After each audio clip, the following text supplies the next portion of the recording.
Ladies and gentlemen, welcome back to Kagekaze's Domain. We are in patch 16, the final countdown to release, with just about 4 weeks left, 4 to 5 weeks till the game's going to come out. And kind of try to go over some high and low level concepts for beginners and newbies alike. And so what we're going to do is we're going to be putting off the crafting thing because, of course, I don't have the crown yet, can't do that. Not only that, but spent a little money here on an item from Radic Defense here for this bow, because I want to go over a concept regarding elemental damages and how your skills will inherit the elemental damage. Alright, so before I go into that, just a quick announcement. The Barbarian is available for the reveal site at reveal.diablo3.com. So I recommend going there, creating your Barbarian sigil or your Barbarian banner so that you can unlock your Barbarian sigil in the full game. Also unlocked at the reveal site is Developer Diary number 1. It is an interview with some Blizzard staff that occurred February of last year. So you can kind of get an insight as to where they were then and where they are now. It was kind of an interesting watch. There wasn't really anything mind-blowing there, but you know, it's kind of neat to see where they were and where they thought they were then compared to now. Okay. Let's see what we've got. Alright, one thing I forgot to go over last time is apparently they've added a frames per second feature here. And there it is. I just go ahead and hit it, and it's here in the upper left-hand corner. This key right now is defaulted at Control plus R, or Command R if you're a Mac user. So there it is right there. It just shows up in the upper left-hand corner, kind of small, unintrusive, really useful for those of you who say don't have fraps or anything like that and want to have it there. Okay, one thing I want to look at for you guys too, because there's been some questions in the last video that I had, and there's going to be some concepts I expand on. Like I want to go over the resources, because I'm going to go a bit further in what I talked about in resource management. But what I want to find out here, that's general, gameplay, heads up, system, social, emotes, no just movement. Okay. So what we're looking for here is, I believe there is a force to move command here, force standstill. For those of you that are wondering, since I was asked about this, how do you differentiate an attack with the left and right mouse buttons compared to a movement command? Well, right now the way it is if you click on something that doesn't have in a space that doesn't have a monster, you move to that position. If you click on a monster, you attack. The reason why I can attack without clicking on a monster is because I use this force standstill. That's shift. You hold down shift and you click, and you will use your action instead of moving, which allows you to kind of more precisely use your skills. Let's see. Move is not set. Okay. So there's move, it's not set. I don't know if I have a key. Let's see if I can just bind it to a mouse button here. There we go, mouse 4. So what that'll do is allow you to use a button to do only movement. So you're like, I'm technically clicking on the gate with the move key and it won't do anything. I have to use the left mouse button to open it. There's a big pack coming. So let's get rid of this pack. Stand your ground.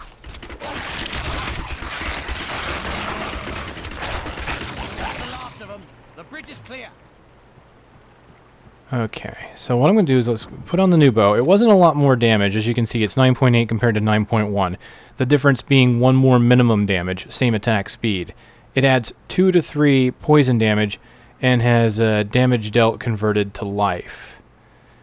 Now, there could be an issue here in that it's not fully picking up the poison damage. I couldn't tell you about that one. There was a thread on the official forums regarding that. So there could be something about that, because if this was truly the same damage, the 2 to 11 is what I have now, that should be more, because the poison damage should show up in the raw damage for the weapon there. But let's go ahead and put this on, because I'm going to show you something interesting. This is how skills inherit elemental damages.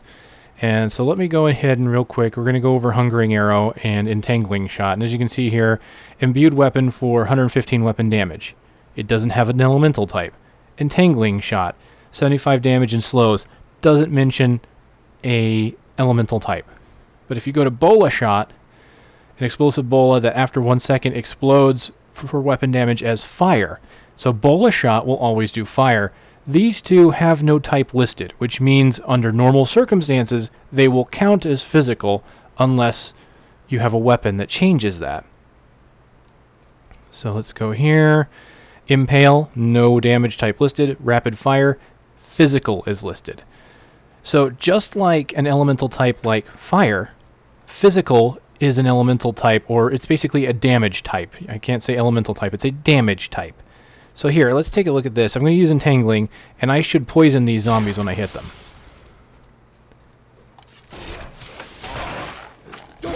And I'm just going to keep hitting them. There you go. You can see, you can't really tell when you hit them that it's doing poison damage, but when they die, you notice how they turn green? There you go. See, they're turning green, which means the poison damage is taking effect. Unlike Diablo 2, poison damage is not a guaranteed damage over time effect. It just adds pure damage. That being said, that pretty much means that elements in this game don't have special properties. Back in Diablo 2, you could get some things out of certain damages, such as cold would usually slow, fire would sometimes make them burn, and poison was always damage over time. That's no longer the case. So here I've got rapid fire. I'm going to find some monsters, and once again you'll see that it's... Oops, slow them down. Poison damage. Slow them down further.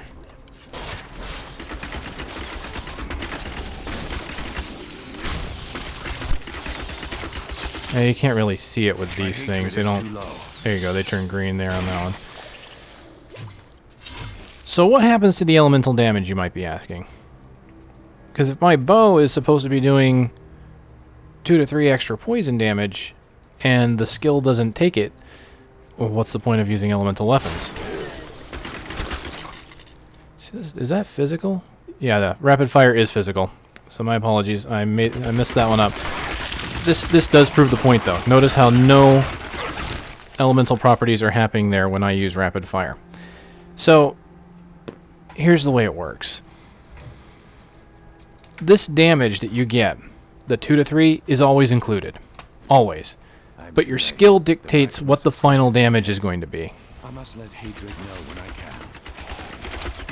So even though it's not poison damage, I'm still benefiting from that extra poison damage on the weapon. So that way you don't have to worry about choosing skills that don't have a base elemental type.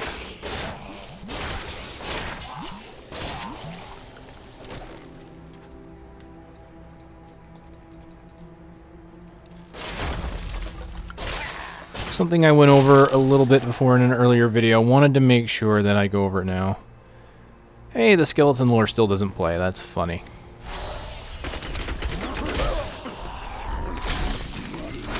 Oh boy. Feel my wrath.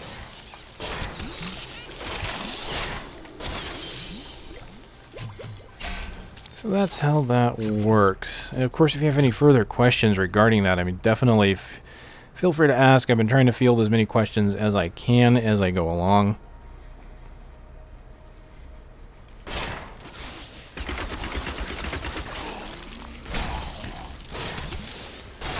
So now what I want to do is go over a bit of the concepts I went over last time. I was talking about resource generation and not wasting resources. And, hello.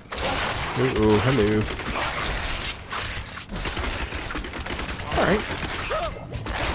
Potion time. Not enough hatred. Couldn't exactly get out of that. Okay, I'm alive though, thanks to a potion. Alright, so I didn't want to imply that you should always be using the hatred. Like, if you're full, you might get the impression, and this was brought up in the comments of the last video, well then you should just be shooting all the time, even if you're moving between areas. Well, that's not really the case. This is why I also talked about effective damage. What you want to do, and the concepts I brought forth are usually for fighting tough enemies. You want to make sure that you're utilizing your resources efficiently. So if you're fighting, say, a boss and you're at full resource, definitely you want to use it in some way to maximize your damage, to help you in the fight. But of course, resources have other uses other than damage. So really, it's going to be based on your build. The concepts I introduced last time are really kind of the... Again, just kind of the concepts. These are the things that you need to understand really for eventual high-level play. It's not always going to be the case. The thing that makes the difference between a good player and a great player really is knowing when to utilize the concepts in the right order, such as using effective damage. For example, if I'm killing monsters easily with this resource generating ability that I have, I don't need to use a spender. As you can see there, I was able to kill them fairly quickly before they could get to me. It wasn't a big deal. I don't have to use the resource. So they almost seem contradictory, but really the point there is just kind of use your brain, honestly. It's you want to look at the situation and think fairly quickly, what does this situation demand? What kind of ability should I use? And this is why well-rounded builds do well. Because you'll have an answer for AoE, you'll have an answer for single target, you'll possibly have defensive or offensive things that you'll want to use, and honestly it's up to you what you build. Once you get to level 60, there's so many options that you're going to have at your disposal that honestly no one way of playing or concept is going to be what you settle for. You will be mixing various strategies. You never want to just stick to one, because if you stick to one, you pretty much pigeonhole yourself. Alright, so I didn't go over Hungering Arrow's rune last time. This is Puncturing Arrow. This increases the chance for the arrow to pierce to 50%. This is an ability I personally really like, simply because I like the fact that Hungering Arrow can pierce a target and hit a target multiple times or hit other targets. Now, it was asked about Hungering Arrow, if you intentionally miss, will it hit something? The answer is yes, as you can see here. It will travel some distance away and then come back to hit the target. So yes, it is a seeking missile. You don't really have to aim. But if you do aim, you will hit the enemy easier, quicker. So if they're coming at you, you want to actually hit them. You don't want to miss. But if you need to, you can always fire in a direction roughly where an enemy is if either you can't see them or maybe they're behind an obstacle. You can go ahead and fire and attempt to hit them with it. So sometimes aim does matter. See, like there, he didn't hit me, but he could have hit me a couple times by the time that arrow came back.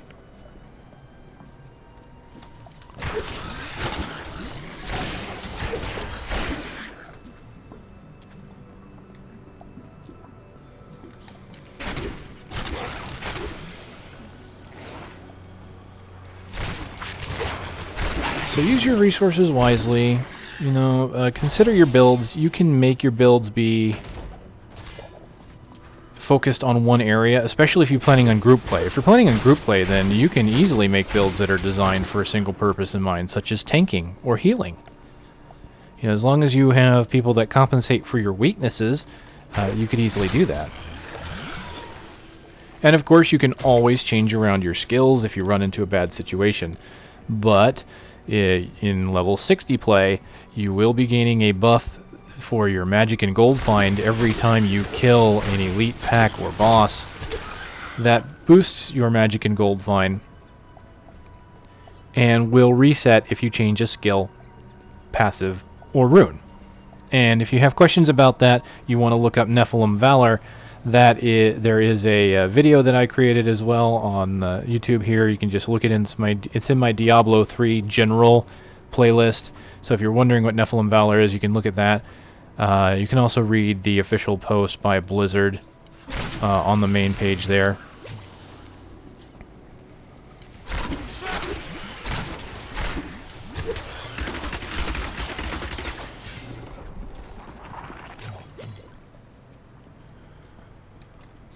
Alright, I think I've probably gone on a bit as much as I can as far as using resources. I'm hoping that I've cleared that up, because that's really what I wanted to get across. I wanted to first at least kind of instill what you would be looking at as far as strategy goes, and it's up to pretty much your playstyle and your build to expand upon it further.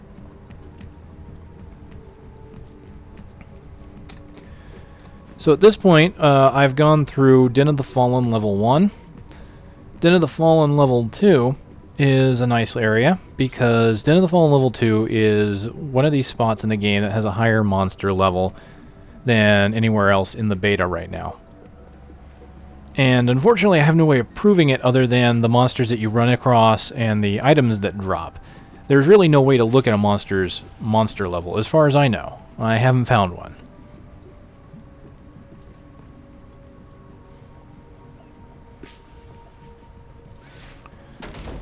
A bloody chest. I haven't found the difference between a bloody chest and a regular chest. What are you? Oh, he's just a teleporter. Okay, let's slow him down a bit. It doesn't help much when they can teleport, does it? I need more hatred to do that. Alright, out of hatred. I've got health globes now, so I'm alright.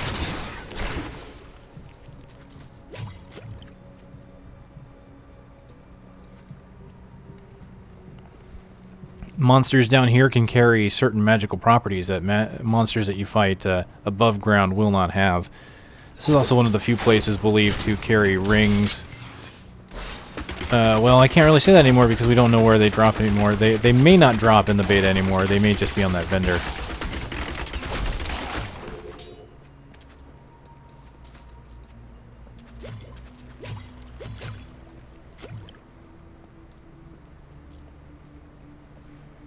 Resplendent chests, these are wonderful. Always an explosion of loot. My pack is full. Of course it is. Alright, did I pick up any grays that I can get rid of? I'm sure I did.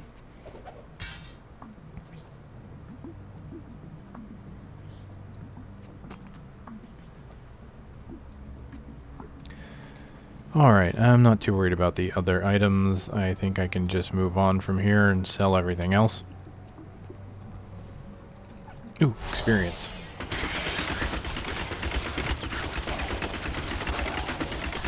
For those of you wondering, shrines for co-op play will affect everyone in the radius, so it's not like Diablo 2 where only you got the blessing.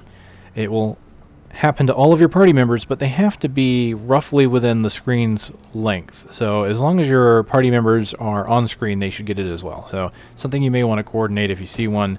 Try and make sure that at least one other person is nearby to get it.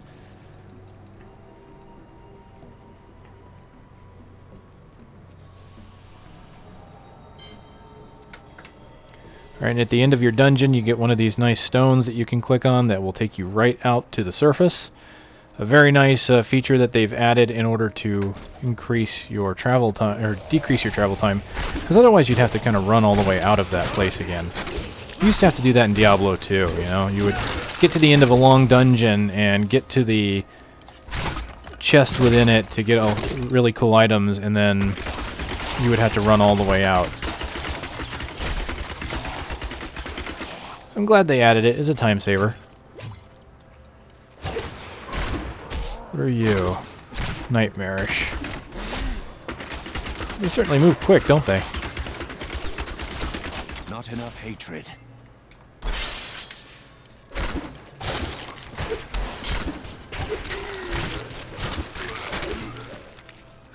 I'm overburdened. Alright, I'm really going to have to get rid of a lot of these. Since I spent that money on this bow, I'm trying to make it up.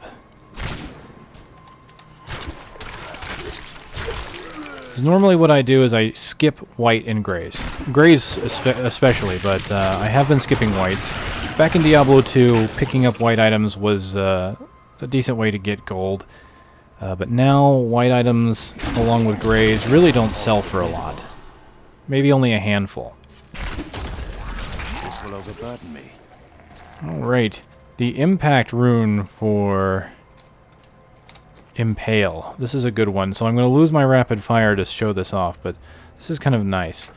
Impale has a 65% chance to knock the target back and then stun it for 1.5 seconds. So that instantly takes Impale, which is already a fairly hard-hitting ability, and gives it some utility. So now, this is where you have to start making your trade-offs. as I was talking about effective resource use, but also using your resources for something other than damage. So the question here is, do you use your Impale for damage and spend it quickly and use it all, or do you save a little resource in order to stun in a pinch? You probably want to use it somewhere in between. So, you know, kind of hit with it, because if you're attacking with this generator, you're going to be getting resources back. So there's really no point in just keeping your orb full if you can use it to do a quick burst of damage. You can use it once, for example, like I'll use it once, and then I can attack a little bit, and then of course, as you can see, I've got my resource back, so I can use it again. Bleed, you filth. So if you're concerned about having the resources to use it, then just use it once. But there's no point in not using it once when you're fighting, simply because you get the resources back just that My quick. pack is full. I keep instinctively clicking on things when I know I can't pick them up.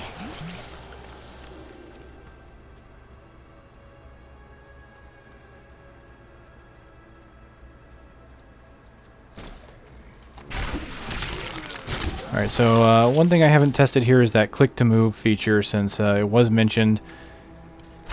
I'll show it off here. I'm clicking on the monsters, you can see, or you can possibly hear. And I'm not attacking, I'm actually trying to move through them. It's because there is that force to move. You have to bind it, it doesn't have a default bind. So you'll want to look at your options if it's something you want to end up using in the future.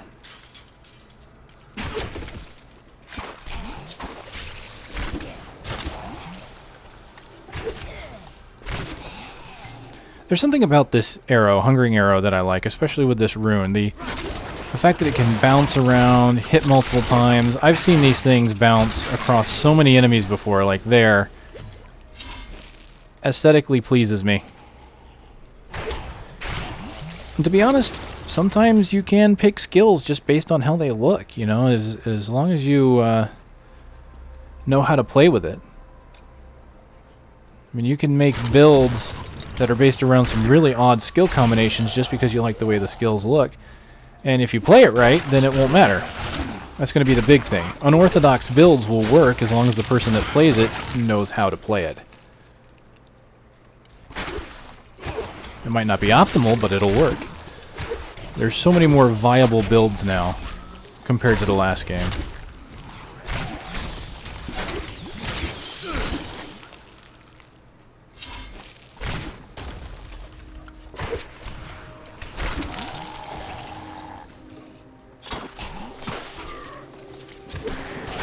Alright, since I'm not sure I mentioned this, and it's kind of probably obvious to see while you're watching, but I wanted to field this question because I saw it on Diablo fans in a forum post. Someone asking about why, what's the point of this skill system, basically.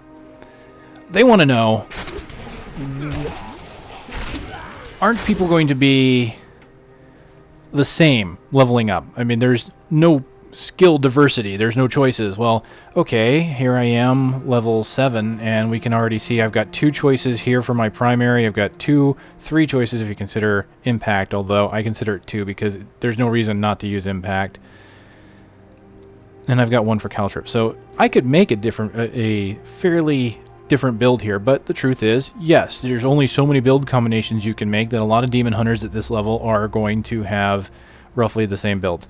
Most will probably carry caltrips just because of the fast-moving monsters. Whether they choose Hungering Arrow or Entangling or Rapid Fire over Impact, you know, not very much difference there, but the difference comes as you unlock skills in the future. The problem they weren't seeing was they thought that as you level and you gain skills, each skill that you unlock is better than the previous skill. And it doesn't work that way. All the skills are completely viable. The skill that you get at level 1 is completely viable.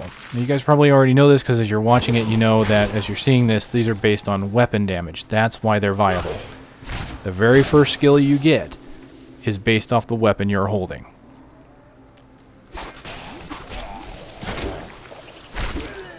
So I think the problem there was that they thought that the damages were going to be lower because they were a lower level skill. You kind of think of other games where the beginning skills aren't that great.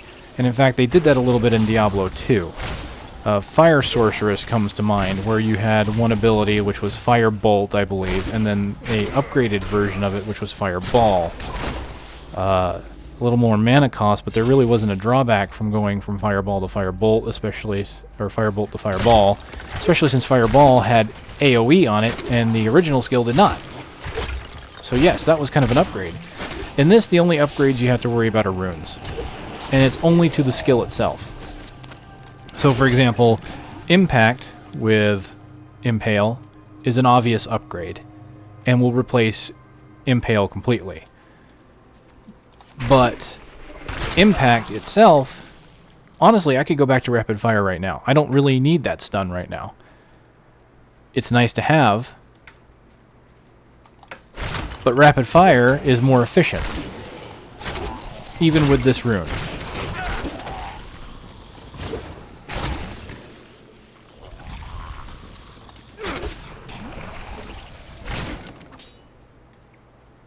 Alright, let's just make sure I didn't miss any uniques or champions, as they're called now.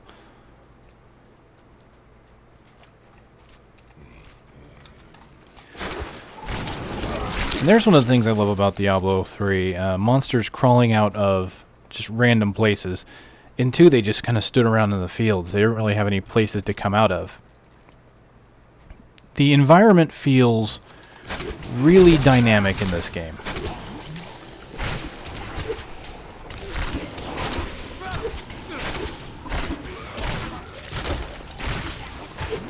Alright, so for those of you playing for the first time, you know, you may or may not want to hoard items like I am right now. Honestly, your best bet is probably to just hold on to the blue items, forego the whites.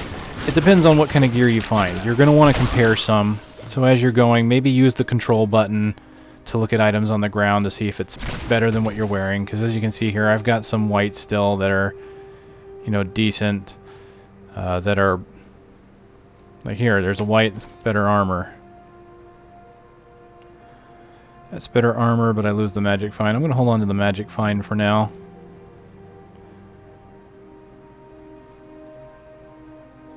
And look, more armor again.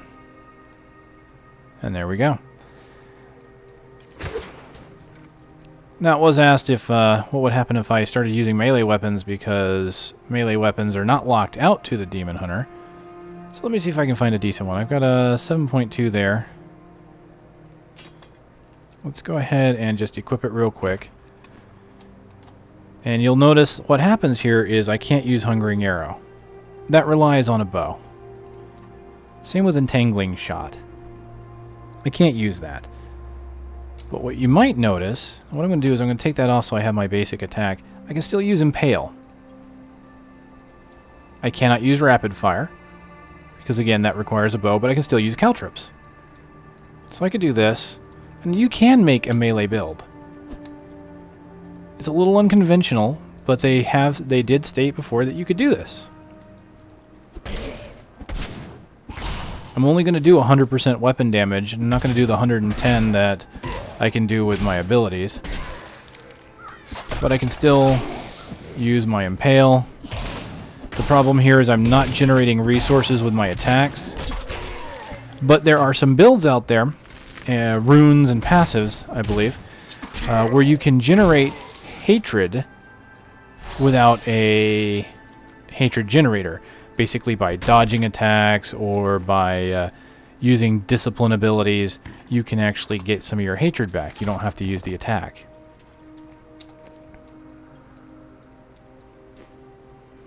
So I did want to let you know that that is possible. Same with a melee wizard, although that one's a little easier because abilities like Spectral Blade don't have a damage type, which means it'll inherit the properties of your weapon.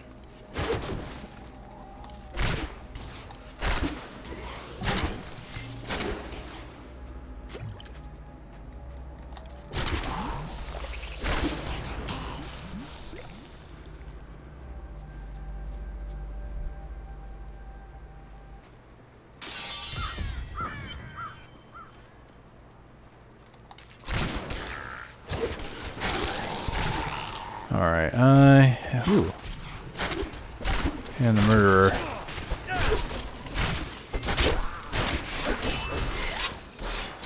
Teleporters, of course.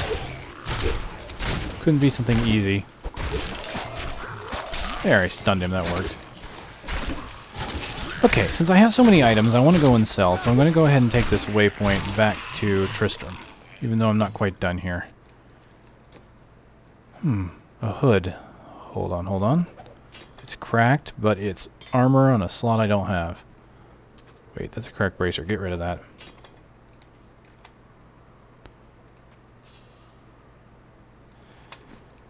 Alright, let's go sell some items. Real fast. Now what you can do here is I can talk to Hadrig now. If you remember, he told me to find his apprentice. He also has me going out to find the crown. I could talk to him now and let him know that I found his apprentice. Or I can wait until I find the crown, and then you'll also talk to him about the apprentice. So in case you're wondering what the silver exclamation point is for, that's so that you can kind of turn in a midway done quest. It grieves me to tell you this, but your apprentice has died. Fool boy. See, so there you go. Just real quick, it turns it in. I've already gained the bonus for finding the apprentice. So it really doesn't do much other than just progress the story in that instance. Alright, let me get rid of all these melee weapons. Anything I can replace? I don't think so. I think I already pretty much looked at all of them. And as you can see, this only sells for 2, this only sells for 2. Even my starter weapon sells for 2. These blues, now notice this, here's look, a monk item that sells for 104 gold. This is what you're going to be looking into selling, is your blues. And you have to make the decision, do you want to sell it for gold because you're going to need that gold for doing things such as leveling your artisans or for buying backpack space, or do you want to break them down into materials to craft? I'll be going over that a bit later. Unfortunately, I don't have enough gold to buy a new stash slot. I need 10,000. Just put everything in there. For now, there's not much I can do other than just holding on to these items.